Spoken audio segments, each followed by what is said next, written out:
오늘 우리가 나누는 이 말씀은 죽은 나사로가 살아난 그 놀라운 사건으로 우리가 잘 아는 사건입니다. 그러니까 이 사건은 우리 예수님의 공생애의 마지막 시기에 기록된 그 사건인 것이죠. 그러니까 이 죽은 나사로를 살리신 이 사건이 주님의 3년 6개월의 공생애의 거의 마지막 사건이라고 한다면은 이 사건이 있기 이전에 벌써 많은 표적을, 많은 이적을 주님께서 이미 행하셨음을 볼 수가 있습니다. 여러분, 예수님께서 공생애 가운데에 많은 표적을 행하셨는데 그 표적이 의미하는, 그 표적이 지향하는 궁극적인 목적이 무엇일까요? 그것은 1차적으로 우리 주님은 하나님이 보내신 메시아, 하나님이 보내신 그리스도임을 증거하는 것이 1차적 목적이에요. 물론 죽은 자도 살리고 병자를 치유해주고 귀신 들린 자를 귀신을 쫓아주는 일은 그 영혼들에게 매우 복된 일이지만은, 그러나 그것이 1차적인 목적이 아니라 1차적인 목적은 그리스도, 우리 주님이 하나님이 보내신 그리스도, 하나님이 보내신 메시아임을 증거하는 것이, 그것이 1차적인 목적인 그것을 우리가 가슴에 새게 될 것입니다. 여러분, 우리 주님께서 오셔서 갈릴리 바다의 폭풍을 주님께서 말씀으로, 다른 어떤 물리적인 힘이 아니라 당신의 말씀으로 폭풍을 잠잠케 하신 것을 볼 수 있습니다. 여러분, 이것이 의미하는 바가 뭘까요? 그것은 바로 주님께서 이 천지와 이 자연계를 주님께서 창조하셨고, 그 배후에 이 자연계에 이 순환되어지는 이 피조세계의 질서를 주님이 부여하셨습니다. 그래서 이 대기의 이 바람과 이 천체와 그리고 이 바다의 이 파도와 이 모든 물리적 세계에 대한 질서를 주님께서 부여하셨죠. 그런데 그 폭풍이 치고 있을 때에 그 폭풍은 자연적 질서 안에서 불기 시작했던 것처럼 자연적 질서 안에서 폭풍이 멈추는 거예요. 그런데 주님께서 당신의 말씀으로 그 폭풍을 멈추게 하시는 거예요. 이건 뭔가 하니까 질서를 부여하셨기 때문에, 질서를 창조하셨기 때문에 당신의 말씀으로서 그 질서를 멈춰버리게 할 수 있는 그런 창조주임을, 그것을 보여주신 것입니다. 여러분, 악한 귀신이 들린 사람이 있었습니다. 그들 가운데 귀신 들린 그들에게 귀신을 분리시켜서 쫓겨내신 일을 주님이 여러 번 행하셨습니다. 여러분, 귀신은 우리 눈에 보입니까? 보이지 않습니다. 우리 속에 들어와 있는 귀신은 보이지 않는 거죠. 우리 속에 들어와 있는 바이러스는 검출해서 이 전자망원경으로 보면은, 현미경으로 보면은 작은 바이러스의 움직임도 우리가 감지할 수 있지만은 이 귀신은 영적 존재예요. 아무리 우리 가슴을 쪼개고 전자현미경으로 보더라도 귀신은 보이지 않아요. 그런데 주님께서는 귀신 들린 사람 속에 있는 귀신을 향해서 책망하시고 쫓아보내시고, 그리고 그 귀신에게 돼지떼 속으로 들어갈 수 있도록 명령하실 수 있는 것은 뭘까요? 그것은 바로 주님께서는 보이는 우주와 이 물리적 세계만 지으신 분이 아니라 보이지 않는 천상의 세계와 영적 실체들에 대한 천사들의 존재까지도 주님이 창조하셨고, 그들을 주님께서 명령하여서 부릴 수 있는 그런 하나님이신 것을 보여준 것이 바로 귀신을 쫓는 일이라고 볼 수 있는 거죠. 여러분, 그리고 질병을 보십시오. 이 요한복음 안에서 38년 된 그 안전뱅이가 베데스다 연못에 물이 움직이기를 기다리고 있지 않습니까? 38년 동안 그 우물 곁에서 우물이 움직이는, 그때 가장 먼저 그 연못 속으로 뛰어들어가면은 병이 낫는다고 하는 그런 민간 신앙이 있지 않습니까? 그 사람은 38년 동안 기다리도 결코 우물로 들어갈 수 없고 취함을 받지 못하는 거죠. 바로 그 사람에게, 안전뱅이 그 사람에게 주님께서 어떤 다른 행동도 하지 않으시고 일어나서 걸어라, 당신의 말씀 한마디로 일어나서 걸어라, 그 말씀 한마디에 그 사람이 벌떡 일어나서 걷게 되었습니다. 여러분, 이것은 뭘 보여주는가요? 38년 되면은 아마 안전뱅이면은 다리가 이렇게 가를 겁니다. 저희 어릴 때 저희 큰 집에 이 형님들이 여러 명 있었는데, 참 신기한 거는 자라다가 어떤 일정한 연령이 되면, 한 초등학교 1학년, 2학년 되면은 잘 뛰어놀다 어느 날 안전병이가 되는 거예요. 그리고 요즘으로 친다면 그게 루게르병이나 아마 그런 질병이었던 것 같습니다. 벌써 한 50년 가까이 전에 일어났던 일이니까. 그래서 그 형이 그것도 한 명도 아니고 한 가정에 두 아들이 그런 일을 당했습니다. 그리고 안전병이가 돼가지고 한 10살, 11살 때 안전병이가 돼가지고 한 10년에서 15년을 방에 들어놓습니다. 그럼 대소변을 다 받아내고 밥도 다 먹여줘야 되죠. 한 15년, 10년이 지나면 머리는 이렇게 큰데, 머리는 이제 성인처럼 24살 정도 되니까 머리는 이렇게 큰데 팔다리는 자라지 않고 한 6, 7살 아이처럼 몸집도 자그마한데 팔다리 이렇게 가늘어요. 저는 실제로 에티오피아 아이들보다 더 비참한 그 형들을 봤습니다. 그러면 자기 힘으로 움직일 수 없기 때문에 제가 가면은 오줌을 이어달라 그런다든지 아니면은 뼈밖에 남지 않았기 때문에 이쪽에 기울이 있으면 뼈가 얼마나 아픈지 모릅니다. 그 욕창이 걸리고 그러는 거죠. 그래서 1시간마다 이쪽을 넘겨주고 이쪽을 넘겨주고 해야 되는데 어른들이 다 들러 나가시고 아무도 없을 때 그 집 마당에 들어 막 비명을 지르는 거예요. 너무 아파서. 그러면 속히 뛰어들어가 보면은 그 뼈다귀밖에 없는 그 팔다리를 또 이쪽으로 밀쳐주고 이쪽을 밀쳐주는 거예요. 여러분 10년에서 15년을 그렇게 들어놓으셔도 그 병 결국은 고치지 못하고 그 형들이 다 죽었습니다. 여러분 베데스다 우물가에 그 연못가에 38년을 그렇게 있었습니다. 38년. 그러면 그 사람이 소생될 가능성, 치료될 가능성이 있습니까? 현대의학으로 하더라도 38년 정도 되면은 물리치료를 최소한 몇 년을 받아야 그 사람이 겨우 휠체어를 타고 목발을 짚고 보조기를 붙들고 그래서 조금씩 걷는다 할지라도 몇 년이 걸릴 겁니다. 그런데 주님께서는 38년 들어놓았던 그 안전뱅이를 일어나라. 내 침상을 들고 가라. 주님의 그 말씀 한 말씀에 그 사람이 벌떡 일어나서 그렇게 자기 침상을 들고 가지 않습니까? 여러분 이것은 뭘 보여주죠? 주님 당신은 우리 사람을 지으신 우리 인체의 모든 생명의 메커니즘을 달고 계시는 사람을 지으신 분이기 때문에 사람의 질병을 온전히 치료할 수 있는 분이라는 것을 당신의 그 표적 사역을 통해서 당신은 사람의 창조주이심을 그것을 보여주는 거죠. 그리고 더 나아가서 주님께서는 그 수만 명이 광야에 모였을 때에 그들 향해서 말씀의 사역을 모두 끝내고 집으로 돌려보낼 때에 그들이 종일 굶주린 것을 주님께서 하시고 불쌍히 여기셔서 그들의 먹을 음식을 주님께서 마련해 주셨습니다. 그것이 바로 우리가 잘 아는 오병이어의 기적이죠. 여러분 떡 5개와 물고기 2마리를 가지고 몇만 명을 먹이는 것은 이건 자연 질서 속에 불가능한 거예요. 그리고 몇만 명이 하나씩 먹으려고 그러면 최소한 빵과 물고기가 몇만 개나 몇만 마리가 있어야 되는 거예요. 그래야 한 개씩 먹는 거죠. 그런데 어떻게 5개와 2개를 가지고 몇만 명을 먹일 수 있습니까?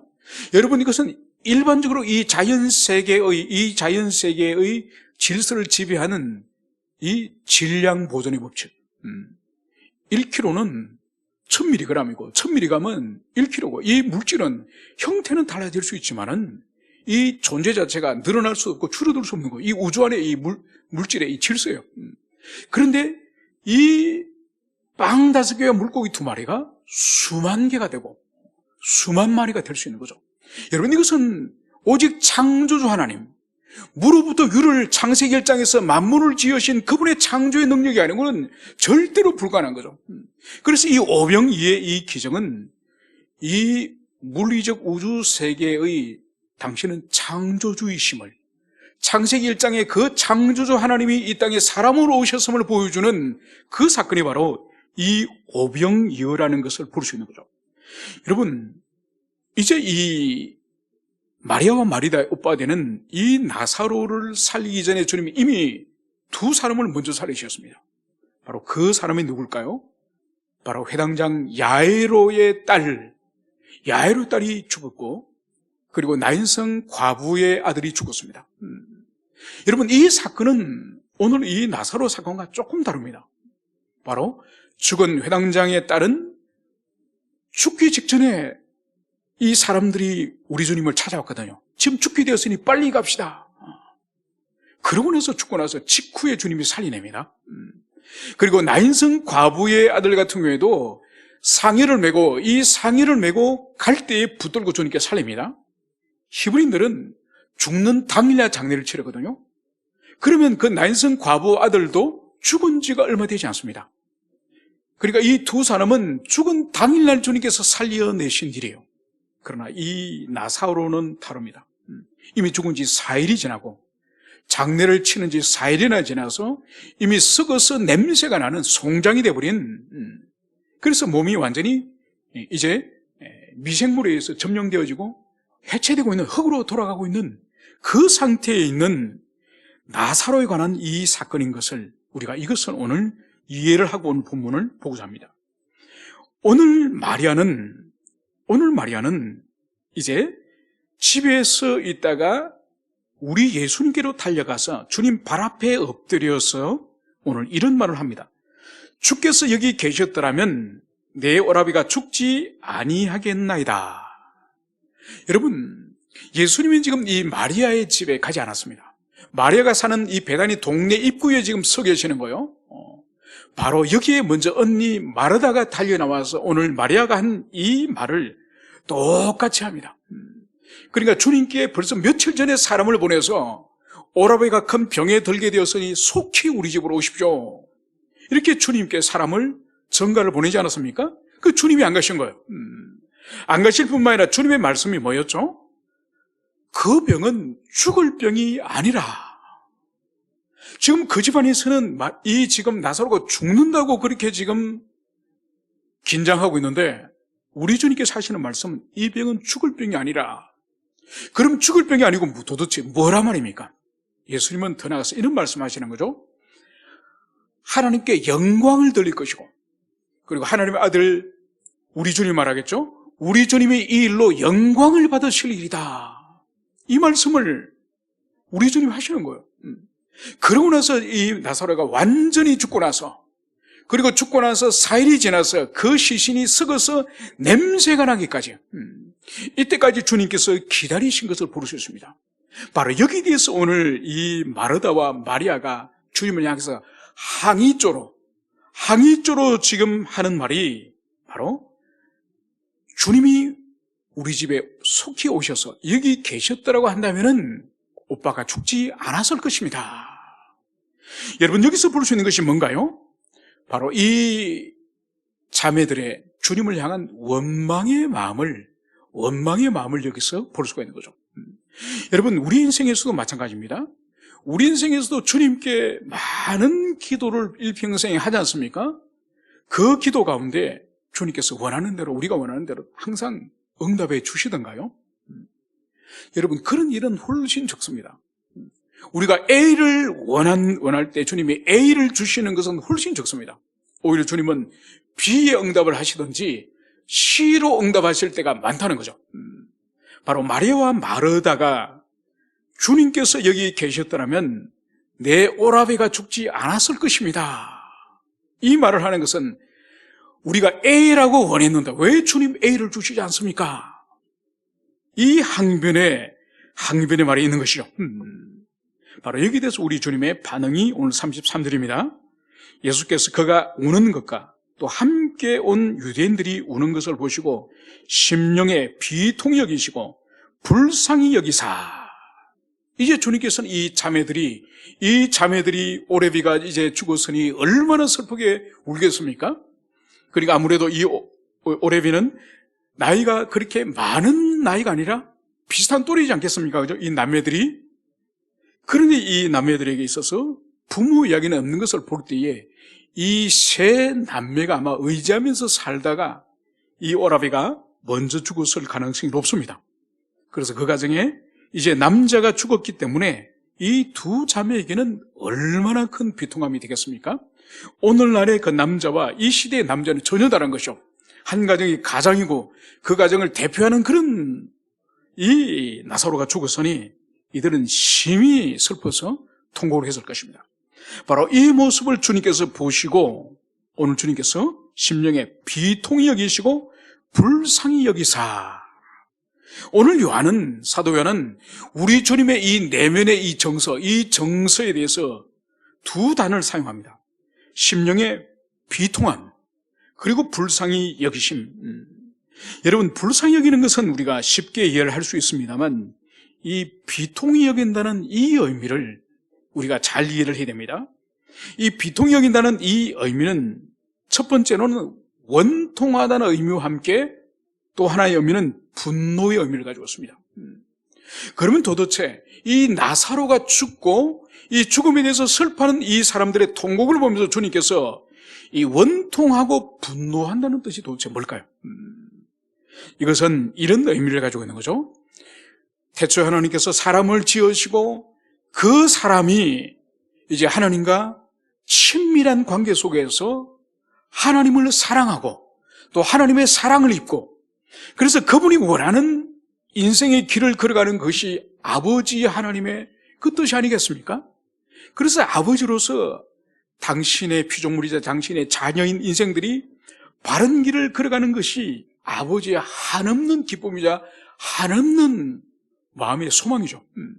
그런데 우리가 알다시피 첫 인류는 타락하여서 하나님을 떠나고 하나님을 대적하여서 하나님과 원수가 되고 하나님께 저주를 받아서 에덴에서 쫓겨나는 낙원을 상실한 그런 인생입니다. 그래서 아버지와 친밀한 교통 속에서 그 속에서 모든 것을 누리고 모든 행복과 만족을 누리는 그 삶을 뺏겨버린 거예요. 여러분, 그것을 뺏겨버리기 때문에 그것을 보시는 하나님 아버지 창조주의 그 마음은 어떨까요? 여러분, 얼마나 슬프겠습니까? 얼마나 슬프겠습니까? 여러분, 저희 친척 가운데서 아주 어릴 때 불행한 그런 환경 속에 자란 아저씨가 계십니다. 아주 불행한 가정에서 자란 그 아저씨인데 결국은 성격이 거칠면서 나중에 교도소를 왔다 갔다 했습니다. 아마 전과 여러 번이 됐던 것 같습니다. 근데 그러다 보니까 이 성격이 점점 왜곡이 돼가지고 결국은 사촌들이라든지 형제들이라든지 가족들하고도 화목하게 지내질 못하는 거죠. 그래서 명절이 되더라도 다 친척들이 다 모이시는데 그 아저씨만은 이 명절에 오지를 못하는 거죠. 이제 오시더라도 친척들의 이 눈빛, 자기를 품어주지 않고 사랑하지 않는 눈빛, 그리고 자기를 멀리한다는 이 눈빛 때문에 이분이 고향을 찾아오지 않습니다. 문제는 뭔가 하니까 이분은 오지 않으니까 상관이 없는데 그 아저씨의 아버지 되시는, 저에게는 할아버지 되십니다. 이 할아버지의 명절이 되면 얼마나 마음이 초조하고 이 마음이 낮아지는지 몰라요. 모든 친척들과 모든 손주들이 모여서 세배를 드리고 인사를 하고 그렇게 하는데 당신의 아들만, 당신의 자녀만 이 명절에 이 잔칫날이라든지 집안 행사에 오지를 못하는 이 아버지 마음이 미치는 거예요. 미치는 거. 그리고 그 어머니도 마찬가지고. 근데 그분들이 다 저희 작은 할아버지, 작은 할머니들이에요. 그러니까 그걸 볼 때에 당신이 잘못이 아니라는 것이죠. 당신의 자녀가 잘못함으로 말미암아서 아버지 된 그분들이 얼마나 바늘방석에 앉는 것처럼 명절이 아니라 오히려 그 고통의 날을 그분들이 보내는 것을 제가 어릴 때부터 봤습니다. 여러분, 사람도 자식이 잘못해서 부모가 말할 수 없는 고통을 경험했다고 한다면은 창조주 하나님께서 당신의 형상을 닮은 당신의 영광을 입혀준 이 인간이 에덴에서 타락하여서 하나님과 친밀한 관계로부터 상실되어서 그 비참한 죽음 가운데서 죄의 지배 가운데 떨어져 있는 그 모습을 창조주께서 보실 때에 얼마나 비통하겠습니까? 바로 지금 마르다와 이 마리아를 향해서 주님이 우시고 마음에 분노를 느끼시는 것은 그 사람을 보고 분노를 느끼는 것이 아니에요. 인간의 영광스러운 이 지위, 하나님의 형상이자 하나님의 대리인 영광스러운 지위를 가지고 만물을 다스리는 이 청지기적인 이 사명을 감당해야 될 인생이 바로 죽음의 지배를 받고 죄의 지배를 받고 이 땅에 살아가다가 비참하게 죽는 이 모습, 그래서 나사로도 죽음의 삼킴을 당하고 지금 무덤 속에 들어있지 않습니까? 이것을 주님께서 보시면서 죄에 대한, 사망에 대한 분노의 마음을 가지시는 거죠. 그래서 주님께서도 오늘 비통히 여기시면서 이제 35절에서 눈물을 흘리시더니, 우리 주님이 눈물을 흘리십니다. 여러분, 성경 속에서 주님이 기뻐서 웃은 적은 한 번도 없어요. 기뻐하신 적은 있지만은 큰 소리로 주님이 껄껄껄 웃는 장면 한 번도 없습니다. 그러나 주님이 슬퍼하시고 눈물을 흘리신 것은 여러 군데 나오는 거죠. 이것은 뭘 보여주는가? 주님이 참다운 사람의 몸을 입고 인성을 입으신 그런 하나님이자 참 사람임을 보여주는 것이 당신이 눈물을 흘리셨다, 이것을 여기서 기록을 하고 있는 거죠. 이제 주님은 그를 어디에 두느냐, 이제 그의 시신을 어디에 두는지 물어봅니다. 그러면서 이제 주여 와서 보옵소서. 이제 이 시신이 안치되어 있는 이 무덤으로 오늘 주님이 이동하시는 것을 여기서 볼 수가 있습니다. 오늘 38절에서는 예수께서 다시 속으로 비통히 여기사 무덤에 가시니 무덤이 구리라 돌로 막았거늘. 우리나라의 무덤은 오늘날 땅 아래로 땅을 파서 거기에 사람의 시신을 직접 묻거나 아니면 대부분 관에 사람을 넣어서 그렇게 묻지 않습니까? 그런데 팔레스타인에는 시신을 그렇게 보존하지 않습니다. 대부분 거기에는 암석으로 되어 있습니다. 그리고 그 암석은 우리처럼 화가음이 아니라 좀 무른 암석이기 때문에 거기 굴을 파는 거죠. 석실을 파가지고 그 석실 안에 이제 죽은 사람을 모십니다. 그래서 그 석실 하나에는 한 사람을 묻는 것이 아니라 그 석실 하나에는 그 집안의 여러 사람들, 조상, 아버지, 할아버지, 여러 사람을 그렇게 모시는 것을 볼 수 있습니다. 그래서 이 무덤 한가운데는 이 돌로 된 침대가 있고 그 침대 위에 죽은 사람을 눕힙니다. 그리고 6개월이 지나든지 1년이 지나면은 사람의 살이 다 이제 삭아서 뼈만 남는 거죠. 그럼 그 해골을 거둬가지고 해골만 집어넣는 이런 웅덩이 같은 이런 또 석실이 있습니다. 그게 이제 함께 집어있는 거죠. 그래서 우리 구약 성경에 보면은 열조와 함께 묻혔다, 열조와 함께 들어가다는 그런 표현이 나오지 않습니까? 그게 뭔가 하니까 한 그 석실 무덤에 묻히고 그리고 조상들의 무덤을 뼈를 묻는 그곳에 사람들이 이제는 시신을 이제 뼈를 추려가지고 그 모든 뼈를 거기에 함께 집어넣는 거예요. 그러면 그 뼈 상자에는 아버지 뼈와 할아버지 뼈와 아들 뼈와 대를 이은 그 뼈들이 그 속에 함께 들어있는 것이죠. 바로 주님께서 이제 이 무덤 가까이에 이제 이런 것을 볼 수 있습니다. 그러면 39절에서 돌을 옮겨 놓으라. 바로 이 석실을 큰 바위돌로 막고 있기 때문에 이제 이 돌을 옮겨 놓을 것을 말씀을 하고 있습니다. 여기에 대해서 이제 말하다가 이 말을 하는 거죠. 주여, 죽은 지가 나흘이나 되었음에 벌써 냄새가 나나이다. 여러분, 유대인들은 날씨가 덥기 때문에 죽은 당일날 이제 바로 장례를 치르는 거죠. 그런데 이제 나흘이 되었기 때문에 이미 시신이 부패하여서 형체를 알아볼 수 없을 정도의 부패가 진행되었음을 볼 수 있는 것이 바로 벌써 냄새가 나나이다. 여러분, 우리 문화권에도 사람이 죽고 나면 한 3일 정도 장례를 보통 치르지 않습니까?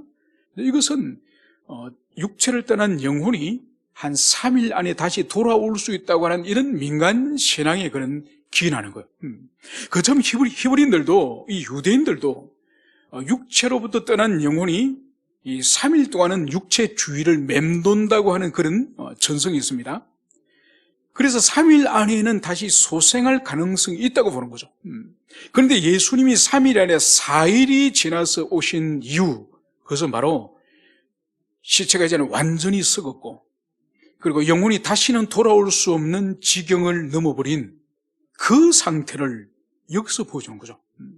여러분, 회당장 딸이나 나인성 과부의 아들이 죽은 것은 당일날 죽었기 때문에 당일 살리는 것은 이것은 사람들이 가능성이 있다고 볼 수도 있습니다. 그러나 사일이 지나고 누가 보더라도 썩어서 냄새가 나는 완전히 육체로부터 생명이 끊어진 이 상태에 있는 이 사람을 다시 살리는 것은 인간의 고정관념으로 볼 땐 도무지 불가능한 것인 것을, 그것이 바로 나흘이나 됐고, 그리고 시체에 썩어서 냄새가 난다고 오늘 요한은 기록하고 있는 것을 볼 수 있습니다. 바로 여기에 대해서 주님께서 아무 말씀도 안 하세요. 안 하시고 이 말씀을 여기서 하십니다. 내 말이 내가 믿으면 하나님의 영광을 보리라 하지 아니하였느냐. 믿으면 믿는 자에게 하나님의 영광을 보리라. 이 말씀을 주님이 하시는 거죠. 여러분, 이것은 우리에게 너무너무 중요합니다. 아무리 오랫동안 신앙생활을 하고 어릴 때부터 모태신앙이고 세례를 받고 입교하였거나 교회 장로거나 목사거나 믿음이 없이는 절대로 하나님의 영광을 볼 수 없어요. 믿음이 없이는 절대로 하나님의 일하심, 하나님의 역사하심, 하나님께 자기 인생에 간섭하시고 자기 인생에 개입하시고 자기 인생을 뒤집어 놓으시고 자기 인생을 살리시는 그 역사는 믿음이 없이는 절대로 경험할 수 없는 거예요. 그래서 히브리서에서도 믿음이 없이는 하나님을 기쁘시게 할 수 없나니. 여러분, 그래서 믿음이 있어야 되고 믿음이 있을 뿐만 아니라 믿음이 자라야 돼요. 여러분, 믿음이 없는 자와 있는 자로 나눌 수도 있지만은 있는 자 가운데서도 믿음이 어린 자와 믿음이 장성한 자로 나누어지는 거죠. 그래서 신앙의 경륜이 10년, 20년 평생을 지나는데도 믿음이 자라지 않는 사람이 있습니다. 믿음이 자라지 않는 사람, 믿음이 변화되지 않는 사람이 있습니다. 여러분, 왜 그럴까요? 말씀을 경험하지 못하기 때문에. 여러분, 말씀을 듣지 못하는 것이 아니요, 말씀을 들음으로 믿음이 생기고 믿음이 생겼다고 한다면 믿음이 자라야 되는 거예요. 여러분, 영혼에 있어서 믿음이 자라는 것은 그 영혼에 하나님의 말씀이 주어졌을 때 계속 순종을 해야 돼요. 순종의 삶을 통해서 영혼이 변화되고 영혼이 자라가는 거예요. 여러분, 왜 사람들이 오랫동안 신앙생활을 하더라도 변화하지 않을까요? 순종하지 않기 때문에요. 여러분, 믿음은 단순한 거예요. 하나님 앞에 막 재는 게 아니에요. 자기 생각을 재고 자기에게 이익이 되는지 불이익이 되는지, 자기 자존심이 무너지는지, 자기 주도권을 잃는지, 여러분, 이건 믿음이 아니에요. 믿음은 하나님이 가라면 가고 멈추라면 멈추고 서라면 서고 엎드리라면 엎드리고, 단순한 주님의 말씀에 대한 반응이 바로 믿음이에요. 여러분, 이것이 신앙인데, 그런데 참 안타까운 것은 신앙생활을 오래 하면 할수록, 또 지식이 많으면 많을수록 여러분, 신앙은 없어지고 뭐가 생기는지 아십니까? 신념이 생겨요. 신념이. 여러분, 기독교 신앙 안에서 신앙과 신념을 분리하지 못하는 사람들이 얼마나 많은지 몰라요. 여러분, 신념은 자기 확신이에요. 자기 세경이나 가치관이나 사상이나 자기가 옳다고 하는 것을 밀어붙이는 것이 신념이에요. 여러분, 신념은 절대로 자기 영혼을 구원하지 못하고, 신념은 절대로 그 사람의 영혼을 변화시키지 못하고, 신념은 절대로 죄와 싸워서 이기게 할 수 없습니다. 왜냐하면 신념은 하나님께로부터 온 것이 아니고 자기 내면으로부터, 인간적으로부터 온 거기 때문에 신념은 절대로 자기 영혼도 변화시키지 못하고 다른 영혼에게 감화와 은혜를 주지 못하는 거예요. 그러면 신념은 무슨 일을 가져오느냐? 신념은 분란과 갈등과 다툼과 싸움을 가져오는 거예요. 여러분, 그래서 이 신념을 가지고 있는 사람이 공동체에, 가정 공동체에 있든지 교회 공동체에 있든지 아니면 구역 공동체에 있든지, 하여튼 이 신념이 강한, 신앙 안에서 신념이 강한 사람이 있는 곳에는 항상 분쟁이 있습니다. 분란이 있습니다. 그래서 눈을 떠야 되는 거예요. 내가 지금 가지고 있는 것이 이게 신앙인지 신념인지 눈을 뜨지 않으면 그 사람이 가지고 있는 그 신념 때문에 끊임없는 고통을 당하는 그것을 우리가 겪게 될 것입니다. 이제 우리 주님께서는 이제 내 말이 내가 믿은 하나님의 영광을 보리라 하지 아니했느냐.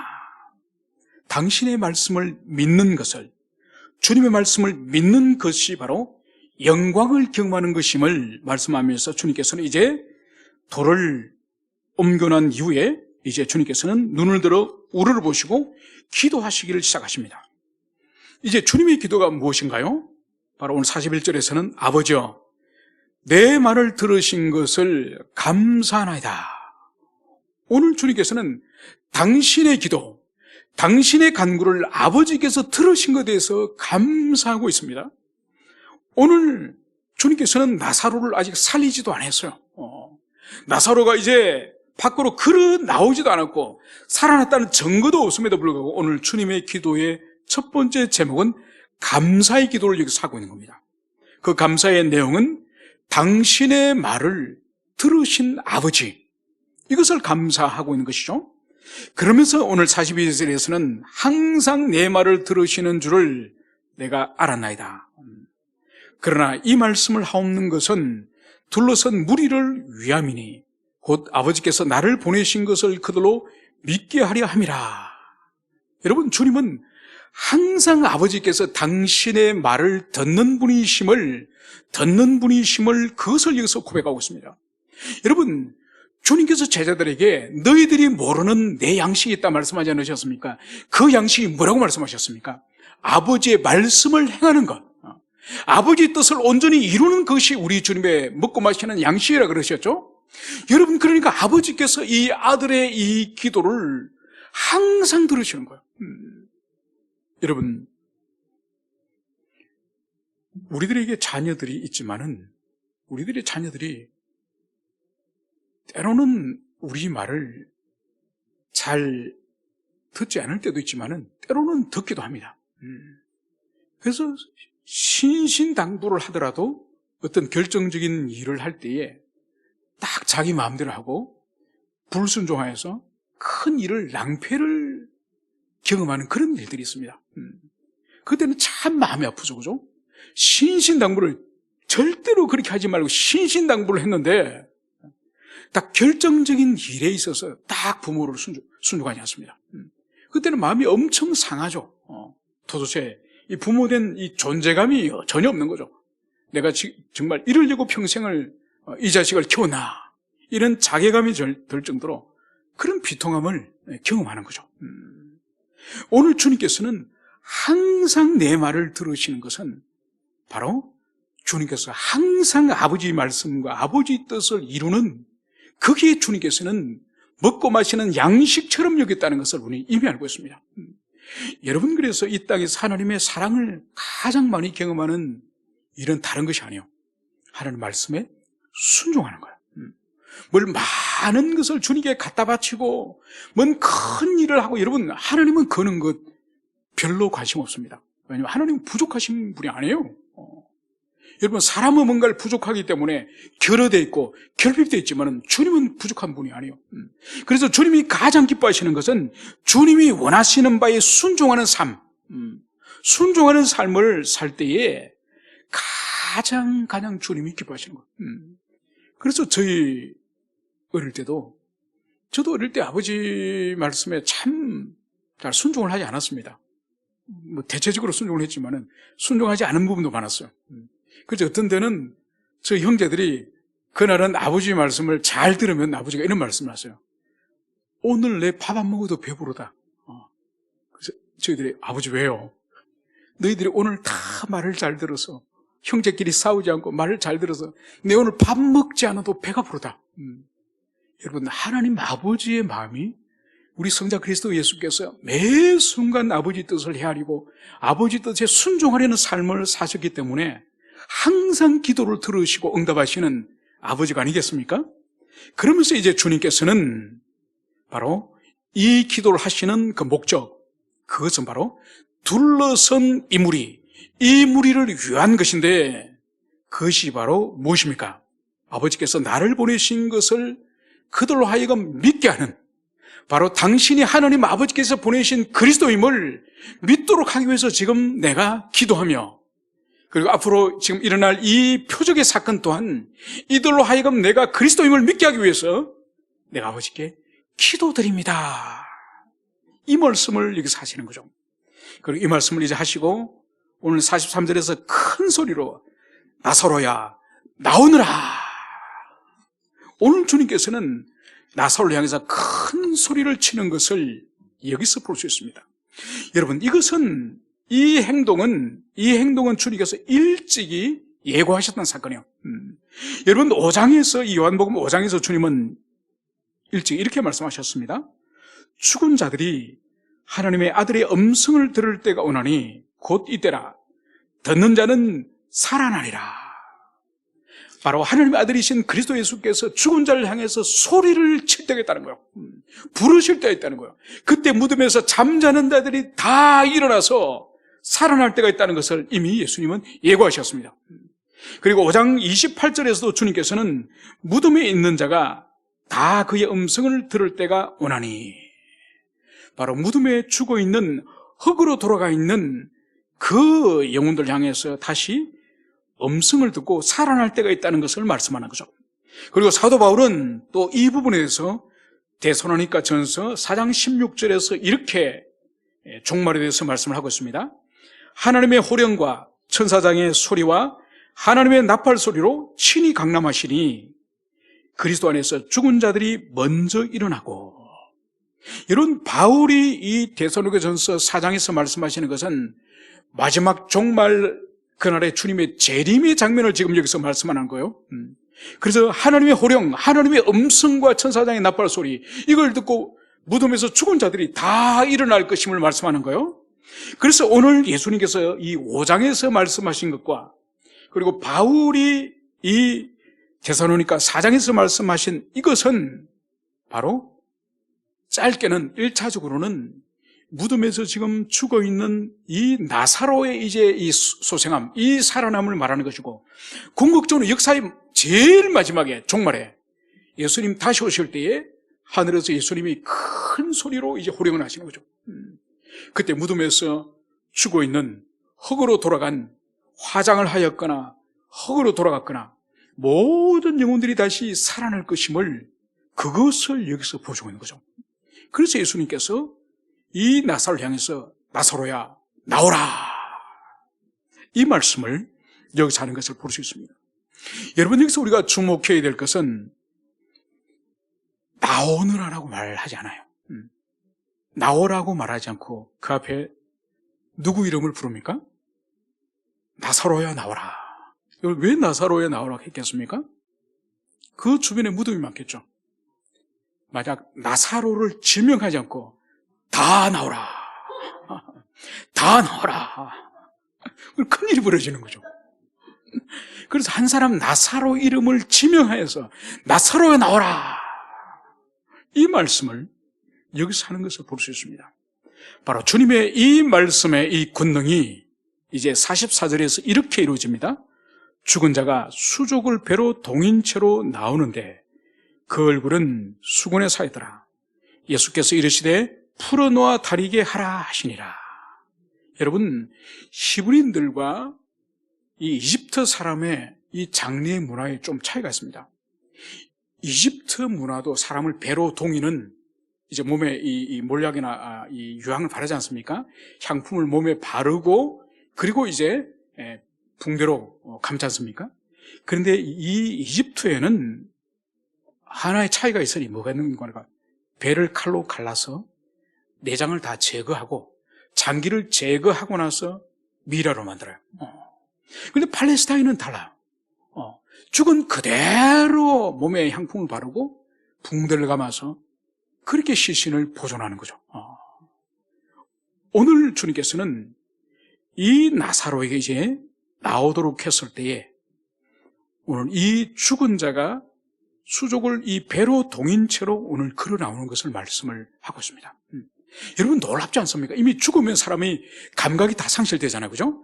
들을 수도 없고 볼 수도 없고 말할 수도 없는 감각이 완전히 상실된 이 시신을 향해서 주님의 이 말씀이 효력이 있는 거죠. 여러분, 이것은 뭘 보여주는가? 창세기 1장에 이 대지를 향해서, 땅을 향해서 주님께서 어떻게 명령하죠? 땅은 가축과 짐승을 내라, 기는 짐승을 내라. 이 흙을 향해서 주님께서, 이 대지 흙을 향해서 주님께서 각종 벌레와 짐승과 가축을 내라고 말할 때 이 흙이 그 속에서 이 짐승들과 이 곤충과 이 벌레들을 내는 거죠. 그래서 하나님의 이 말씀에는 이 살아있는 인간뿐만 아니라 아무런 생명이 없는 돌이나 바위나 심지어 흙마저도 주님의 말씀에 창조주의 반응을 보이는 그런 존재죠. 그렇기 때문에 이미 썩어서 부패가 진행되고 있는 이 나사로의 이 육체를 향해서도 주님께서 나오라 이 명령을 하시니 이 나사로가 반응하는 것을 여기서 볼 수 있습니다. 그래서 이제 예수께서 이르시되 풀어놓아 다니게 하라. 그래서 그 모든 천을 이제 다 풀어서 이제 그가 걸어다니게 활동하게 하라. 여러분, 이 현장에서 이 모든 것을 지켜본 사람들은 얼마나 충격이 크겠습니까? 그래, 지금까지도 주님이 죽은 자를 살리는 그런 표적을 행했지만은 썩어서 냄새가 나는 그런 존재를 살아서 걸어다니는 살아있는 사람으로 주님께서 변화시키셨으니 이 현장에 있는 이 유대인들이 엄청난 충격과 경악을 금치 못했을 겁니다. 오늘 이제 45절에서는 마리아에게 와서 예수께서 하신 일을 본 많은 유대인들이 그를 믿었으니, 바로 주님의 기도 제목이 뭐였습니까? 이들을 위하는 것은 바로 이들이 내가 아버지께서 보내신 그리스도임을 믿게 하기 위해서 지금 이렇게 기도한다고 말씀하셨죠? 그것이 오늘 그대로 오늘 이 표적의 사건에서 오늘 이루어졌음을 여기서 볼 수 있습니다. 그래서 이 표적을 통해서, 이 나사로의 표적을 통해서 주변에 구경하고 있는 많은 사람들이 구원을 받는 믿음을 가지게 되는 이 사건이 일어났다고 한다면은, 그러나 마지막 46절에서는 그 중에 어떤 자는 바리새인들에게 가서 예수께서 하신 일을 알리니라. 여러분, 동일한 표적의 사건이지만은, 동일한 하나님이 행하신 기적을 봤지만은, 어떤 사람은 그리스도를 믿고 생명에 참여하는 사람이 있는가 하면은, 어떤 사람은 예수님의 이 하신 표적을 오히려 바리새인들에게 고자질하는, 신고하는, 사망의 일에 참여하는 것을 여기서 볼 수 있습니다. 여러분, 오늘날도 마찬가지예요. 오늘날도 동일한 하나님의 역사가 예배를 가운데에 생명의 역사가 떨어지지만은, 그 생명의 역사에 생명으로 참여하는 그런 영혼이 있는가 하면은 아무런 생명에 참여하지 못하고 영혼이 딱딱하고 굳어진 새로 집으로 돌아가는 그런 영혼들 오늘날도 예배 가운데 있다는 거죠. 우리 모두는 오늘 이 표적을 믿고 그리스도 예수를 영접한 이 믿음의 사람처럼 우리가 예배를 드리고 신앙생활을 하면 할수록 우리가 더욱더 생명의 역사, 경건의 역사가 우리 속에 일어나는 모든 우리 지체들이 되기를 축원합니다. 함께 기도하시겠습니다.